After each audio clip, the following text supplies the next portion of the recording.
Hello my dear lovely students. तो कैसे हो आप लोग स्टूडेंट। आज के इस क्लास में हम लोग पढ़ेंगे विद्युत आवेशों के मूलभूत गुण। देखिए स्टूडेंट, हम 12th फिजिक्स के चैप्टर 1 विद्युत आवेश तथा क्षेत्र को पढ़ रहे हैं, जिसमें मैंने आपको इससे पहले वाले लेक्चर में बताया था कि विद्युत आवेश क्या होता है और आवेश कितने प्रकार का होता है। ठीक है, अब हमारा जो नेक्स्ट टॉपिक है वो है विद्युत आवेशों के मूलभूत गुण। देखिए, जैसे हम लोगों के अंदर कुछ ना कुछ क्वालिटीज पाई जाती हैं, प्रॉपर्टीज हमारे अंदर होती हैं, वैसे आवेशों के अंदर भी कुछ गुण हैं। ठीक है, जैसे हम टीचर हैं, आप लोग स्टूडेंट हैं, कोई स्टूडेंट बहुत अच्छा होगा, बहुत अच्छा पढ़ने में होगा, इंटेलिजेंट है, ठीक है, तो वो उसका गुण है। तो basic properties of electric charge, तो हमारे इलेक्ट्रिक चार्ज जो होते हैं, विद्युत आवेश जो होते हैं, उनमें भी कुछ गुण पाए जाते हैं। सिर्फ आप में ही गुण नहीं होते, उनमें भी गुण होते हैं। ठीक है, अब कौन कौन से गुण होते हैं उसको हम इस क्लास में पढ़ेंगे। तो विद्युत आवेशों के मूलभूत गुण हमारा नेक्स्ट टॉपिक है, basic properties of electric charge. देखिए स्टूडेंट, विद्युत आवेशों में निम्नलिखित मूलभूत गुण पाए जाते हैं। विद्युत आवेश में कौन कौन से गुण पाए जाते हैं, यहां पे देखिएगा 4 ऐसे गुण हैं जो विद्युत आवेशों में पाए जाते हैं। सबसे पहला है आकर्षण तथा प्रतिकर्षण का गुण। ठीक है, आकर्षण और प्रतिकर्षण, ठीक है, इसका गुण पाया जाता है। आकर्षण का मतलब अपनी तरफ आकर्षित करना, प्रतिकर्षण का मतलब अपने से दूर भगाना। ठीक है, जैसे हम लोग हैं, कोई लड़का बहुत अच्छा है, बहुत सुंदर है, तो वो लोगों को आकर्षित करेगा। ठीक है, क्योंकि जो सुंदर वस्तुएं होती हैं वो सबको अपनी ओर आकर्षित करती हैं और होना भी पड़ता है। ठीक है, हमारी आंखें जो हैं उसको देखेंगी तो आकर्षण तो होगा ही। ठीक है, दूसरा क्या है और प्रतिकर्षण क्या होता है, जैसे मान लीजिए उसी की जगह पर कोई बहुत ही डल, मतलब बहुत अच्छा लड़का नहीं है, तो उससे वो दूर भागेंगे बहुत सारे लोग। ठीक है, दूसरा विद्युत आवेशों की योज्यता। विद्युत आवेशों की योज्यता क्या होती है, इसको भी हम पढ़ेंगे। ठीक है, ये भी इसी की गुण है। तीसरा है आवेश संरक्षण का नियम। मतलब आवेश संरक्षण का नियम आखिर है क्या, आपने सुना होगा, आवेश को ना तो उत्पन्न किया जा सकता है और ना ही नष्ट किया जा सकता है। आवेश को केवल एक वस्तु से दूसरे वस्तु में ट्रांसफर किया जा सकता है। ठीक है, चौथा आवेश का क्वांटीकरण क्या होता है। ये चारों टॉपिक बहुत इंपॉर्टेंट है, टेंशन मत लीजिए, हम सारे टॉपिक्स को पढ़ेंगे। ठीक है, बस आप लोग सपोर्ट करते रहिए। तो देखिए स्टूडेंट, सबसे पहले हम लोग बात करेंगे आकर्षण तथा प्रतिकर्षण की। ये चारों गुण हैं किसके, विद्युत आवेश के। जो हमारा इलेक्ट्रिक चार्ज होता है उसके प्रॉपर्टीज हैं ये। ठीक है, विद्युत आवेशों के मूलभूत गुण हैं। ठीक, देखिए सबसे पहले हम बात करेंगे आकर्षण तथा प्रतिकर्षण का। तो मैंने आपको पहले ही बताया है, जब मैंने आपको विद्युत आवेश पढ़ाया, ठीक है, तो मैंने आपको बताया था कि सजातीय आवेश एक दूसरे को प्रतिकर्षित करते हैं तथा विजातीय आवेश एक दूसरे को आकर्षित करते हैं। अब सजातीय आवेश और विजातीय आवेश क्या होते हैं नहीं पता है, तो मैं फिर से एक बार क्लियर कर देता हूं। सजातीय आवेश, ठीक है, और दूसरा आपका है, 2 कॉन्सेप्ट मैंने बताया, एक है विजातीय आवेश। ध्यान से पढ़ना, फिजिक्स बहुत सरल है, आप लोग टेंशन मत लीजिए। बहुत सारे स्टूडेंट कहते हैं सर फिजिक्स में प्रॉब्लम्स होती हैं, तो लाइफ है भैया, अप्स एंड डाउन्स तो इसमें आएंगे ही आएंगे। ठीक है, तो देखिए सजातीय आवेश क्या होते हैं, सिंपली समझिए। सजातीय आवेश का मतलब एक समान प्रकार के आवेश, जैसे धन आवेश और धन आवेश अगर इकट्ठा है तो इनको हम सजातीय आवेश बोलेंगे। और इसी तरह जैसे ऋण आवेश और ऋण आवेश अगर इकट्ठा है तो ये सजातीय आवेश होंगे। विजातीय आवेश में जैसे धन और ऋण ये दोनों एक साथ हैं तो ये विजातीय आवेश है, एक दूसरे के विपरीत है कि नहीं है। ठीक है, और अगर ऋण और धन है तो भी ये एक दूसरे के विपरीत है। तो इनके कहने का मतलब क्या है, जैसे मान लीजिए ये आपका आवेश है और ये आपका आवेश है। अभी आवेश नहीं है, सिर्फ गोला है। ठीक है, ये आपका है भैया धन आवेश। कौन सा है ये, धन आवेश, और ये भी धन आवेश है। तो सजातीय आवेश ऊपर बताया गया, देखो ध्यान से समझो। सजातीय आवेश एक दूसरे को प्रतिकर्षित, जबकि विजातीय आवेश एक दूसरे को आकर्षित करते हैं। तो ये दोनों सजातीय आवेश हैं, एक समान प्रकार के आवेश हैं, तो ये एक दूसरे को प्रतिकर्षित करेंगे। अगर इन दोनों को हम थोड़ा पास लाने की कोशिश करें, ऐसे कहें भैया दोनों पास आ जाओ, तो पास नहीं आएंगे, ये दोनों एक दूसरे से दूर भागेंगे। देखिए दोनों दूर भाग रहे हैं, ये इधर जा रहा है, ये इधर जा रहा है। और यहीं पर अगर मान लीजिए कि आपका जो आवेश है, दूसरा मैं बता रहा हूं, ठीक है, वैसे ये सब बोर्ड एग्जाम के लिए बहुत ज्यादा इंपॉर्टेंट है, बट जानना जरूरी आ सकता है। ठीक है, जैसे यहाँ पे धन आवेश होता, यहाँ पे ऋण आवेश होता। ठीक है, तो ये दोनों विजातीय आवेश है। देखिए ये धन आवेश है, ये ऋण आवेश है, दोनों विजातीय हैं, तो ये एक दूसरे को अपनी ओर आकर्षित करेंगे। ये कहेगा बेटा तू इधर आ, ये कहेगा तू भी इधर आ, ठीक है। तो ये दोनों आकर्षित हो रहे हैं, ठीक है। समझ में आया? समझ में आया कि नहीं आया? ठीक है। जैसे एक एग्जांपल मैं लेता हूँ, जैसे मान लीजिए कोई लड़का है, ये लड़का है, देखो दोनों सेम है कि नहीं है, दोनों मेल हैं मतलब मैं एग्जांपल बता रहा हूँ, मेल वोल नहीं है इसमें, ठीक है। तो देखो लड़का और लड़का दोनों आपस में आकर्षित नहीं होंगे। यहाँ पे क्या है, एक लड़का एक लड़की है, तो ये दोनों आपस में आकर्षित हो रहे हैं क्योंकि दोनों एक दूसरे के विपरीत हैं, ठीक है। यहाँ पे प्रतिकर्षण होगा, जावे, ठीक है।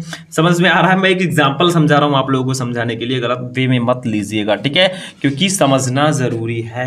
नेक्स्ट देखते हैं, आकर्षण और प्रतिकर्षण समझ में आ गया। ऐसे ही अगर मान लीजिए माइनस माइनस दोनों होता तो वो एक दूसरे को प्रतिकर्षित करते, ठीक है। और यहाँ पे माइनस प्लस होगा तो भी आकर्षित होंगे, ठीक। समझ में आ गया। नेक्स्ट दूसरा गुण देखते हैं। अब देखिए स्टूडेंट, हमारा जो नेक्स्ट गुण है वो है विद्युत आवेशों की योज्यता। विद्युत आवेशों की योज्यता क्या होती है, देखो ध्यान से समझना। देखो किसी निकाय का कुल विद्युत आवेश, कोई बॉडी है, कोई निकाय है, उसका जो कुल विद्युत आवेश है वो उसके विभिन्न अवयवी कणों पर उपस्थित भिन्न भिन्न आवेशों के बीजगणितीय योग के बराबर होता है। मतलब किसी वस्तु में जो कुल विद्युत आवेश होता है वो उस वस्तु के विभिन्न बिंदु पर जो बिंदु आवेश होते हैं उन्हीं के योग के बराबर होता है। सिंपल है, इसमें क्या है वो तो सबको पता है।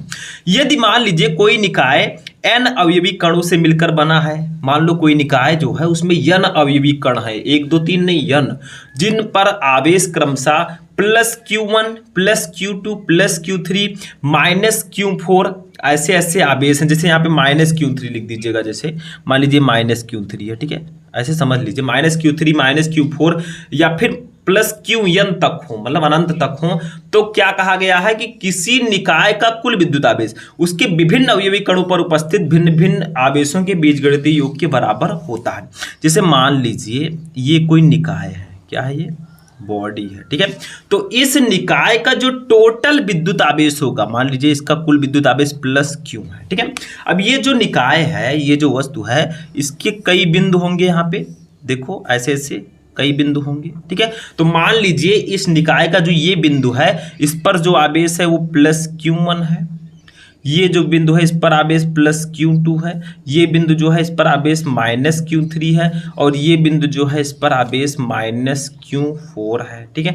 ये Qn समझ लीजिए, ठीक, ऐसे आवेश है। तो इसका मतलब है कि इस निकाय का जो कुल विद्युत आवेश प्लस Q जो होगा वो इस निकाय के विभिन्न बिंदुओं पर जो आवेश है इनके योग के बराबर होगा, यही कहा गया है। तो ये जो कुल आवेश होगा ये इन सबके योग के बराबर होगा। तो अब हम यहां से अगर कुल आवेश निकालें तो कितना आएगा, थोड़ा मैं नीचे निकाल देता हूं, ठीक है, ध्यान से समझना। कुल आवेश को मैंने माना है भैया क्यों, कुल आवेश को मैंने माना है क्यों, तो क्यों किसके बराबर होगा, इन सबके योग के बराबर होगा। सबको जोड़ दो, देखो यहाँ पे Q1 है, प्लस Q1 को हम Q1 भी लिख सकते हैं, प्लस ना लिखें तो भी चलेगा। ये Q2 है, ठीक है, इसी में जोड़ दीजिए किसको, माइनस Q3 को, देखो माइनस में है तो मैं इसको ब्रैकेट में लिख देता हूं, और इसी में जोड़ दीजिए माइनस Q4 को, क्योंकि भैया ये ऋण आवेश है, ठीक है। और ऐसे डॉट डॉट करके प्लस Qn तक अगर हो, मतलब बहुत सारे आवेश हों, Qn का मतलब बहुत सारे आवेश हों, और भी नंबर बढ़ा दीजिए, मान लीजिए Q4 5 6 7 8 9 है, वो भी आप लिख सकते हैं, इसलिए मैंने Qn लिख दिया। अब यहाँ पे अगर हम लोग देखेंगे तो Q1 प्लस Q2, ये प्लस माइनस माइनस हो जाएगा भैया, तो Q3 और minus plus minus minus Q4, और ऐसे ऐसे करके आपका हो जाएगा प्लस Qn तक, ठीक है। तो कहने का मेरा जो मतलब है वो ये है कि किसी निकाय का कुल विद्युत आवेश, ये निकाय है, इसका जो कुल विद्युत आवेश जो Q है वो इस निकाय के विभिन्न अवयवी कणों पर उपस्थित भिन्न भिन्न आवेशों के बीजगणितीय योग के बराबर होगा। मतलब इस निकाय पर जितने भी बिंदु पर जितने भी आवेश होंगे उनके योग के बराबर होता है। मतलब सिंपली मैं समझा रहा हूं, कुछ है नहीं इसमें, ऊपर आप देख सकते हैं विद्युत आवेशों की योज्यता का मतलब किसी निकाय का कुल विद्युत आवेश उसके विभिन्न अवयवी कणों पर उपस्थित भिन्न भिन्न आवेशों के बीजगणितीय योग के बराबर होता है। यदि कोई निकाय n अवयवी कणों से मिलकर बना है जिन पर आवेश क्रमशः plus Q1 plus Q2 minus Q3 plus minus Q4 plus Qn हो, तो देखो निकाय है, इस पर आवेश हैं तो कुल आवेश जो होगा क्यों वो इन सबको जोड़ दिया जाएगा, कुल इनके बीजगणितीय योग के बराबर होगा। मैंने जोड़ दिया और आपका काम हो चुका है। ठीक है, चलिए नेक्स्ट गुण देखते हैं। अभी इनमें गुण की कमी नहीं है, बहुत सारी प्रॉपर्टीज हैं तो हम देखेंगे। ठीक है, नेक्स्ट है आवेश संरक्षण का नियम, law of conservation of charges. ठीक है, आवेश संरक्षण का नियम क्या है? तो आवेश संरक्षण का नियम क्या है, ध्यान से समझिए। आवेश को ना तो उत्पन्न किया जा सकता है और ना ही नष्ट किया जा सकता है। मतलब जो आवेश होता है ना तो हम उसको उत्पन्न कर सकते हैं और ना ही उसको हम नष्ट कर सकते हैं। अगर आप लोग चाहें कि उसको भैया खूब जनरेट कर दिया जाए, दैट्स इम्पॉसिबल, और ना ही इसको हम सोचे कि नष्ट कर दो, फूंक दो, तो भी आप नहीं कर सकते। ठीक है, तो आवेश को केवल एक वस्तु से दूसरे वस्तु में स्थानांतरित किया जा सकता है। मतलब आवेश को ना तो हम उत्पन्न कर सकते हैं ना ही नष्ट कर सकते हैं, बस इसको एक वस्तु से दूसरे वस्तु में हम ट्रांसफर कर सकते हैं। एक एग्जाम्पल मैंने बताया था, जब अंबर नामक पदार्थ को, ये आपका अंबर है, ये मान लीजिए आपका ऊन है, क्या है ये? ऊन है। ठीक, ऐसे है तो इसको हम लोग बोलेंगे अंबर। मान लीजिए इसमें आवेश भी हैं, जैसे इसमें मान लीजिए प्लस धनावेश धनावेश ऋणावेश ऋणावेश है, इसमें भी मान लीजिए धनावेश धनावेश ऋणावेश ऋणावेश है। ठीक है, तो मैंने आपको, जब मैं विद्युत आवेश के बारे में आपको बता रहा था तो मैंने बताया था जब अंबर नामक पदार्थ को ऊन से रगड़ा जाता है, इसको नाम भी दे देते हैं, ये है अंबर नामक पदार्थ। ठीक है, ये अंबर है, ये ऊन है। जब इससे हम लोग रगड़ते हैं तो क्या होता है, ये अंबर आवेशित हो जाता है। क्यों? क्योंकि इससे कुछ इलेक्ट्रॉन हो सकता है इसमें गए हों, कुछ आवेश इसमें गए हों। ठीक है, तो क्या होता है, देखिए अब हम दोनों को क्या करते हैं, आपस में रगड़ते हैं। ठीक है, तो ध्यान से समझना, ये देखिए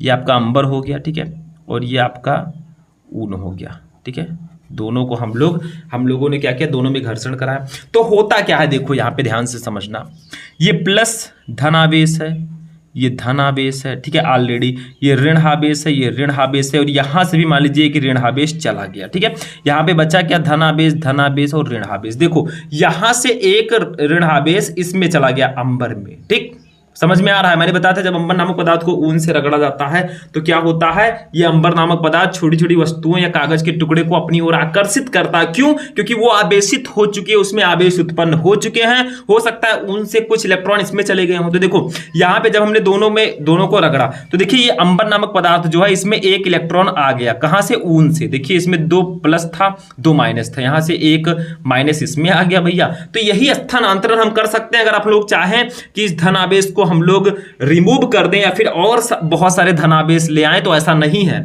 वही ऊपर कहा गया है कि आवेश को ना तो हम उत्पन्न कर सकते हैं ना ही नष्ट कर सकते हैं, बस आवेश को केवल एक वस्तु से दूसरे वस्तु में स्थानांतरित कर सकते हैं। तो यहाँ पर 2 धनावेश 2 ऋणावेश थे दोनों में। ठीक है, यहाँ पे ना तो हम इसको उत्पन्न कर सकते हैं कि भैया 2 है हम 4 कर दें, ऐसा नहीं हो सकता।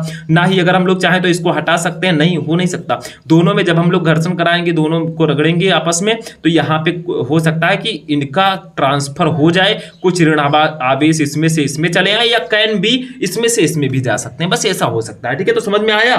यही कहना चाहता था मैं कि आवेश को ना तो हम उत्पन्न कर सकते हैं ना ही नष्ट कर सकते हैं, बस एक वस्तु से दूसरे वस्तु में ट्रांसफर कर सकते हैं। यही है आवेश संरक्षण का नियम। ठीक है, तो ये भी बहुत सिंपल सा है और ये नियम काफी ज्यादा इंपॉर्टेंट है, डायरेक्टली भी पूछा जाता है। ठीक है, तो आप लोग याद रखिएगा।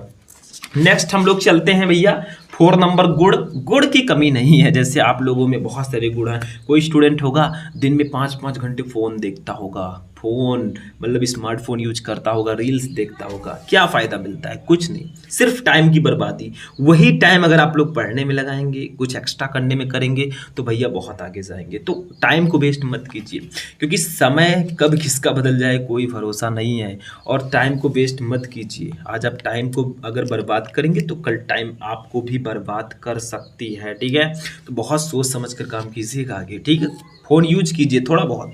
आवेश का क्वांटीकरण, नेक्स्ट हमारा टॉपिक है आवेश का क्वांटीकरण, क्वांटाइजेशन ऑफ चार्जेस। ये क्या होता है, मतलब कहना का तात्पर्य क्या है? देखो, प्रकृति में आवेश सदैव एक निश्चित न्यूनतम मान के पूर्ण गुणज के रूप में उत्पन्न होता है। मतलब जो आवेश होता है वो पूर्ण गुणज के रूप में ही होता है।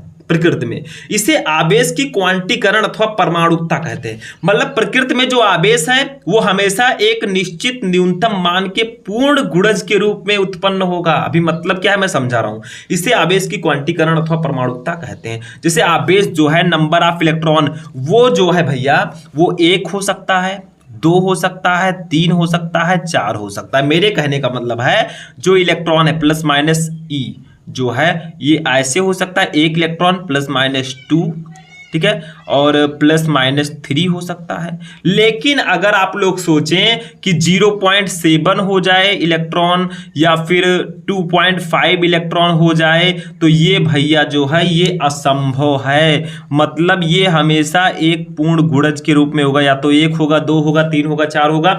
ये आधा 0.7 ये सब नहीं होता है, 1/2 1/4 ये भी नहीं होता है। तो ये जो है ये इम्पॉसिबल है। हमेशा इलेक्ट्रॉन जो है आवेश के क्वांटीकरण में मतलब कहने का है कि जो प्रकृति में आवेश है वो एक निश्चित न्यूनतम मान के पूर्ण गुणज के रूप में होगा। 1 इलेक्ट्रॉन 2 3 4 हो सकते हैं, बट 0.7 0.5 2.5 2.6 ऐसा पॉसिबल नहीं है। तो यही होता है आवेश का क्वांटाइजेशन। समझ में आ गया? चलिए आगे बढ़ते हैं। तो स्टूडेंट आगे क्या बढ़ना, हमारा जो आज का ये क्लास होगा वो यहीं पर फिनिश होगा, क्योंकि मैं आपके लिए इस वीडियो में लेकर आया था विद्युत आवेशों के मूलभूत गुण क्या हैं। हम स्टेप बाय स्टेप सारी चीजें पढ़ेंगे, टेंशन बिल्कुल मत लेना, हम ऐसे पढ़ते जाएंगे, टॉपिक वाइज पढ़ेंगे। थोड़ा आप लोग रिलैक्स कीजिए। बाकी अगर आप लोग चाहते हैं कि ऐसे मैं सारे सब्जेक्ट की क्लासेज आपको देता रहूं तो बस इस वीडियो को लाइक करना, चैनल को सब्सक्राइब करना। मिलेंगे हम नेक्स्ट वीडियो में नेक्स्ट टॉपिक के साथ। तब तक के लिए जय हिंद।